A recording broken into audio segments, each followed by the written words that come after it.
नमस्कार दोस्तों, मैं हूं विवेक और आज की कहानी मध्य प्रदेश की है। मध्य प्रदेश में एक थाना आता है मऊगंज। मऊगंज थाना सीमा में एक गांव है। यह बात 2017 की है। 6 जून को उस गांव में रहने वाले एक पति पत्नी काम से लौटकर घर पहुंचे तो उन्हें अपनी 16 वर्षीय बेटी रोशनी का अधजला शव फर्श पर पड़ा मिला। उनकी चीख पुकार सुनकर गांव के लोग मौके पर जमा हो गए और पूरे मामले को देखते हुए गांव के चौकीदार ने मऊगंज थाने में इस घटना की सूचना दे दी। सूचना पाकर तत्कालीन मऊगंज टीआई हरीश दुबे ने एसआई दान सिंह के नेतृत्व में एक टीम गांव रवाना कर दी। पुलिस ने मौके पर पहुंचकर जरूरी कागजी कार्रवाई की, पंचनामा तैयार किया और रोशनी के शव को पोस्टमार्टम के लिए भेज दिया और रोशनी के माता पिता से बात की, जिसमें उन्होंने बताया कि उनकी कुल 5 संतान, 3 बेटियां और 2 बेटे हैं। 2 बेटियों की शादी हो चुकी थी, जबकि तीसरी 16 वर्षीय रोशनी और दोनों बेटे उनके साथ रहते थे। रोशनी के माता पिता गांव में रहने वाले किसान नरेंद्र सिंह के यहाँ मजदूरी करते हैं। उस दिन नरेंद्र सिंह के घर पर उनकी बेटी की बारात आने वाली थी, इसलिए पति पत्नी और दोनों बेटे रोशनी को घर पर अकेला छोड़कर नरेंद्र के घर शादी की तैयारियों में मदद करने के काम में जुटे थे। इसी बीच दोपहर में जब काम से कुछ राहत मिली तो दोनों बेटों को नरेंद्र के घर पर छोड़कर पति पत्नी कुछ देर के लिए घर वापस आए तो यहाँ उन्होंने अपनी 16 वर्षीय बेटी रोशनी की अधजली लाश देखी। पुलिस ने मौके पर पहुंचकर प्रारंभिक जांच के बाद अप्राकृतिक मृत्यु का मामला दर्ज किया और जांच की प्रक्रिया शुरू की। इस मामले की पूरी जिम्मेदारी एसआई दान सिंह को सौंपी गई, जो टीम के साथ घटनास्थल से सबूत इकट्ठा करने और मौत के कारणों का पता लगाने में जुट गए। पुलिस यह समझने की कोशिश कर रही थी कि रोशनी की मौत किसी साजिश का नतीजा थी या कोई दुर्भाग्यपूर्ण घटना। बेटी के अंतिम संस्कार से निवृत्त होकर रोशनी के पिता थाने की दहलीज पर बार बार जाने लगे। उनका कहना था कि उनकी बेटी रोशनी जितनी सुंदर थी उतनी ही समझदार और साहसी भी थी। वह खुद से आग नहीं लगा सकती है। सबसे बड़ी बात यह थी कि रोशनी को घर में किसी भी प्रकार की परेशानी नहीं थी। घटना वाले दिन भी वह आम दिनों की तरह हंसते हंसते अपना काम कर रही थी। ऐसे में अचानक घटी इस घटना को रोशनी के पिता न तो दुर्घटना मानने के लिए तैयार थे और न ही आत्महत्या। पुलिस ने पोस्टमार्टम रिपोर्ट का इंतजार किया ताकि यह तय किया जा सके कि यह दुर्घटना आत्महत्या थी या हत्या थी।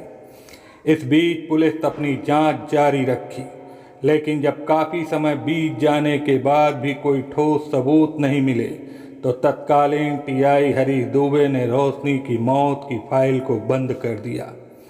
इसके बावजूद रोशनी का पिता बार बार थाने आकर अपनी बेटी के लिए न्याय की मांग करता रहा, लेकिन स्थिति में कोई बदलाव नहीं आया। एक तो पुलिस के पास काम की कमी नहीं थी और दूसरी ओर कुछ पुलिस अधिकारियों को गरीब की फरियाद सुनने की आदत नहीं थी। धीरे धीरे 3 साल बीत गए। रोशनी की मौत के समय मऊगंज थाने में तैनात टीआई हरीश दुबे के तबादले के बाद टीआई कन्हैया सिंह बघेल ने मऊगंज थाने में कार्यभार संभाला। नए टीआई के रूप में उनकी आदत थी कि वह हर थाने में पुराने पेंडिंग मामलों की फाइलें पलटते रहते थे।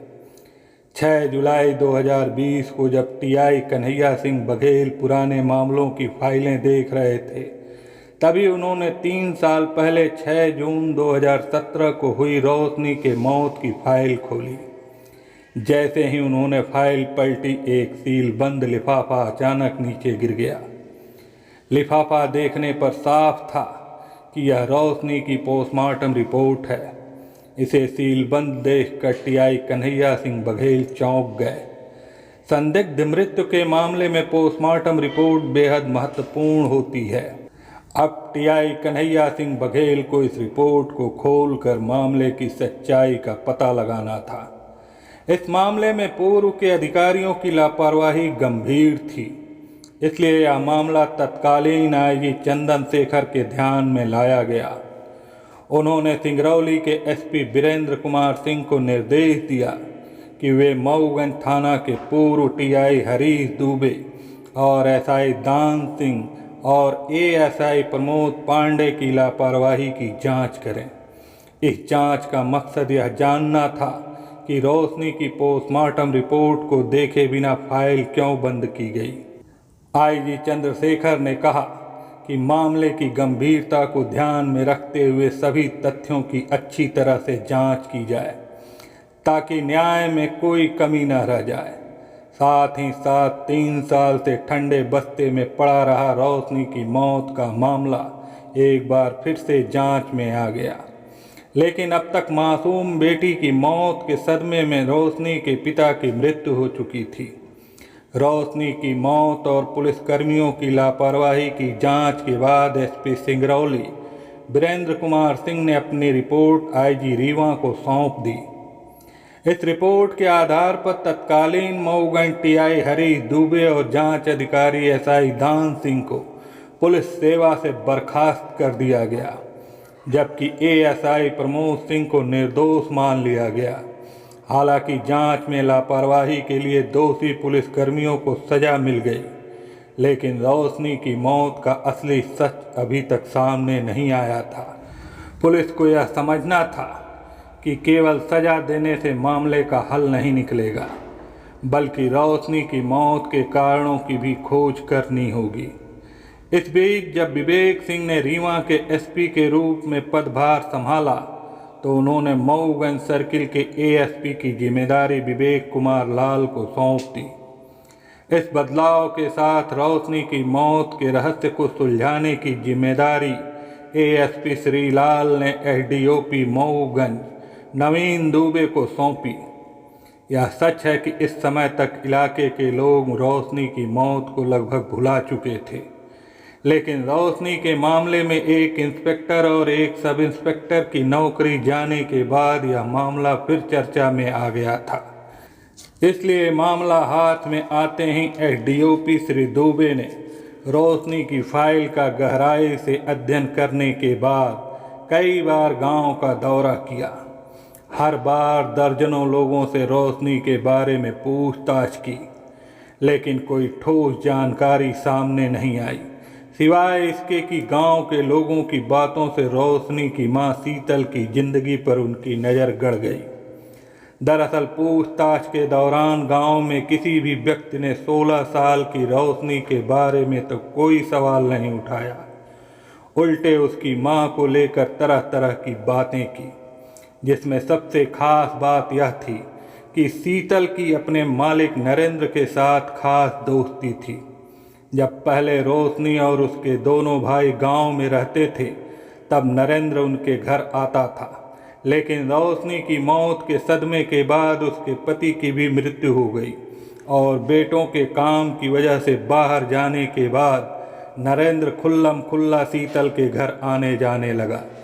कभी कभी मां के अवैध संबंध उनकी जवान होती बेटी के लिए मुसीबत का कारण बन जाते हैं। यह बात पुलिस सेवा के लंबे अनुभव से एसडीओपी नवीन दुबे अच्छी तरह जानते थे, इसलिए उन्होंने शीतल से रोशनी की मौत वाले दिन की घटनाओं के बारे में गहराई से पूछताछ की। शीतल ने बताया कि उस दिन मालिक की बेटी की बारात आने वाली थी, इसलिए काम ज़्यादा होने के कारण उसके पति और दोनों बेटे सुबह से ही मालिक के घर काम करने चले गए थे।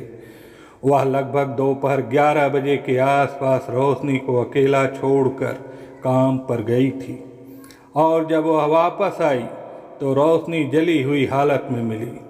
जब शीतल से पूछताछ हो रही थी तो एसडीओपी श्री दुबे उसके हाव भाव पर ध्यान दिए हुए थे। उन्होंने देखा कि नरेंद्र का नाम आते ही शीतल के चेहरे का रंग बदल जाता है। इस पर उन्होंने शीतल के बाद पूछताछ के लिए नरेंद्र को बुलाने का निर्णय लिया। जैसे ही पुलिस ने नरेंद्र को बुलाया, वह थाने आने के बजाय गांव से फरार हो गया। इस हरकत से एसडीओपी श्री दुबे समझ गए कि रोशनी की हत्या उसके मां के अवैध रिश्ते के चलते हुई। उन्होंने तुरंत मुखबिरों के साथ साथ साइबर टीम को भी नरेंद्र की लोकेशन तलाशने के लिए लगा दिया। एसडीओपी श्री दुबे की इस मेहनत के चलते 5 मई के दिन नरेंद्र को मऊगंज पुलिस ने चौतरफा घेराबंदी करके नरेंद्र को पकड़ लिया। उसे एसडीओपी नवीन दुबे के सामने पेश किया गया। सामने खड़े नरेंद्र को ऊपर से नीचे तक देखते हुए एसडीओपी श्री दुबे ने कांपते पैरों को देखकर समझ लिया कि देर से ही सही रोशनी का कातिल अब पुलिस के हाथ लग चुका है। इस स्थिति में दुबे ने उसे गंभीरता से पूछताछ करने का निर्णय लिया ताकि रोशनी की हत्या के पीछे का सच सबके सामने आ सके। नरेंद्र ने पूछताछ के दौरान पहले तो इधर उधर के बातें करने की कोशिश की, लेकिन एसडीओपी श्री दुबे ने उसे सीधे कहा, नरेंद्र, यह साफ है कि तूने ही रोशनी का कत्ल किया था। अगर तू अब भी झूठ बोलने की कोशिश करेगा तो गले में हाथ डालकर सच उगलवाने का इंतजाम कर दूंगा। तेरी भलाई इसी में है कि तुम सीधे सीधे जवाब दो। एसडीओपी श्री दुबे का यह तीर सीधे निशाने पर लगा। उनकी सख्त बातें सुनकर नरेंद्र ने आखिरकार रोशनी की हत्या करने की बात स्वीकार कर ली और पूरी कहानी सुनाई। उसने बताया कि किस तरह और क्यों उसने यह क्रूर कदम उठाया जिससे रोशनी की जान गई। उसके इन कन्फेशन ने पुलिस को मामले के और पहलुओं को समझने में मदद की। गांव में अपनी 5 संतानों और पति के साथ रहने वाली शीतल की सुंदरता की चर्चा आसपास के गांव में भी होती थी। वह 5 बच्चों की मां बन चुकी थी, लेकिन एक नज़र में देखने पर लोग उसे नवविवाहिता समझने की गलती कर देते थे। जैसी मां सुंदर थी वैसी ही उनकी बेटियां भी थीं, लेकिन पति के पास खेती की इतनी जमीन नहीं थी कि सभी का पेट आराम से भर सके। इसलिए खेती के अलावा दोनों पति पत्नी दूसरे के खेतों में मजदूरी करके किसी तरह से घर चला रहे थे। इससे पेट भरने की समस्या तो कुछ हद तक हल हो जाती थी, लेकिन समय के साथ बेटियां बड़ी हुई तो उनकी शादी के लिए पैसा जुटाना इस गरीब परिवार के लिए आसान नहीं था। इसलिए जब कोई रास्ता नहीं दिखा तो शीतल ने बेटियों की शादी के लिए नरेंद्र से मदद मांगने की सोची। दरअसल शीतल कई बार नरेंद्र के खेत पर मजदूरी करने जा चुकी थी। जब भी वह नरेंद्र के खेत पर काम करने के लिए जाती थी, नरेंद्र उसके आसपास घूम घूम कर शीतल को पाने की कोशिश करता रहता था, लेकिन शीतल उस पर ध्यान नहीं देती थी। लेकिन जब बेटियों की शादी की बात आई तो उसे नरेंद्र ही एक सहारा दिखा जो उसे मुँहमांगा पैसा दे सकता था। इसलिए काफ़ी सोच विचार कर एक रोज़ शीतल ने नरेंद्र से बेटी की शादी के लिए रकम उधार मांगे तो नरेंद्र ने हंसते हुए न केवल बड़ी रकम दे दी बल्कि पैसा देते समय यह भी कह दिया, लौटाने में दिक्कत हो तो बताना, हम दोनों कोई दूसरा रास्ता निकाल लेंगे। शीतल की बेटी की शादी तो बाद में हुई, लेकिन इससे पहले ही नरेंद्र ने शीतल के तन से अपनी रकम वसूलना शुरू कर दिया। इसके लिए रोज रोज छुपकर मिलने की परेशानी न हो, इसलिए उसने शीतल और उसके पति को अस्थायी रूप से अपने खेतों में मजदूरी करने के लिए बुला लिया, जिससे आए दिन नरेंद्र और शीतल एक दूसरे की वासना में डूबे रहने लगे। इसका असर यह हुआ कि कुछ ही दिनों में शीतल नरेंद्र की दीवानी हो गई और वक्त के साथ नरेंद्र की मदद से शीतल की दूसरी बेटी की भी शादी हो गई और तीसरी सबसे छोटी बेटी रोशनी भी जवानी की दहलीज पर आ पहुंची थी। जब खेतों में काम नहीं होता था तब अक्सर शीतल से मिलने के लिए नरेंद्र उसके घर आता रहता था। इसलिए ऐसे में जब एक रोज़ उसकी नज़र 16 साल की हो रही रोशनी पर पड़ी तो वह पागल हो उठा।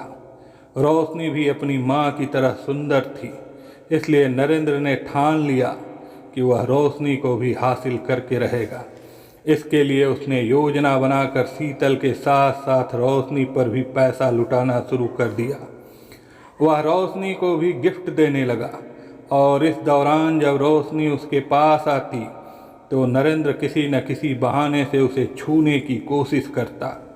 वह रोशनी के लिए पागल रहने लगा।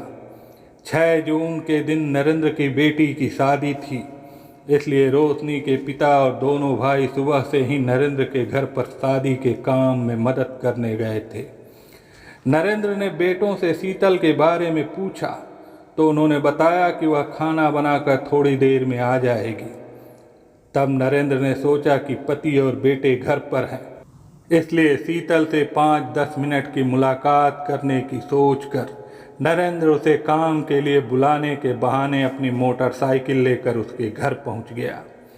जब नरेंद्र शीतल के घर पहुंचा तब शीतल उसी वक्त नरेंद्र के घर आने के लिए दरवाजे से बाहर निकल रही थी। यह देखकर नरेंद्र ने उसे वापस अंदर चलने को कहा, लेकिन तभी गांव के 1-2 लोग उसी तरफ आते दिखाई देने से नरेंद्र ने शीतल को मोटरसाइकिल पर बैठाकर अपने घर की तरफ चल पड़ा। नरेंद्र को मालूम था कि रोशनी घर में सो रही है। शीतल को अपने घर के बाहर मोटरसाइकिल से उतारकर वह तुरंत ही वापस शीतल के घर पहुंचा और घर में दाखिल हो गया। नरेंद्र ने बिस्तर पर लेटी रोशनी से छेड़खानी करने लगा, लेकिन रोशनी उसका विरोध करती रही। इतना ही नहीं, उसने धमकी दी कि वह इस बात की शिकायत पिता और भाइयों से करेगी। पिता और भाई से शिकायत करने की बात से वह डर तो गया, लेकिन उसने सोच लिया कि जब मामला बिगड़ना ही है तो रोशनी को यूं छोड़ देना भी सही नहीं। इसलिए वह रोशनी को काबू करने की कोशिश करने लगा, लेकिन रोशनी नहीं मानी। तो उसने गुस्से में आकर पास में रखा रोटी सेकने वाले लोहे का तावा उसके गले पर दे मारा, जिससे रोशनी बेहोश होकर जमीन पर गिर गई। यह देखकर नरेंद्र के हाथ पैर फूल गए। उसे लगा कि अगर आज विवाद हुआ तो दरवाजे पर आ रही बेटी की बारात को मुंह दिखाने लायक नहीं रह जाएगा। इसलिए उसने रोशनी का गला दबाकर उसकी हत्या करने के बाद लाश पर मिट्टी का तेल डालकर आग लगा दी और चुपचाप घर आकर बेटी की बारात के स्वागत की तैयारी करने लगा। इधर थोड़ी देर बाद शीतल और उसके पति घर पहुंचे तो बेटी का जला शव पाकर गांव में तहलका मच गया। लेकिन तत्कालीन मऊगंज थाना टीआई हरीश दुबे और जांच अधिकारी एसआई दान सिंह की घोर लापरवाही के चलते न केवल बेटी की मौत के सदमे में पिता की जान चली गई, बल्कि बेटी का कातिल नरेंद्र 6 साल तक मृतका की मां के संग वासना का खेल खेलता रहा। लेकिन शीतल को यह नहीं पता था कि जिसके साथ वह संबंध बना रही है वही उसकी नाबालिग बेटी रोशनी की मौत का कारण था। जब शीतल को अपनी बेटी की हत्या की सच्चाई का पता चला तो उसकी दुनिया टूट गई। उसे समझ में आया कि नरेंद्र ने उसकी मासूम बेटी की जिंदगी छीन ली, जबकि वह खुद उस इंसान के साथ अवैध रिश्ते में लिपटी हुई थी। यह बात उसे अंदर से तोड़ कर रख दी। शीतल अपने आप को कोसने लगी।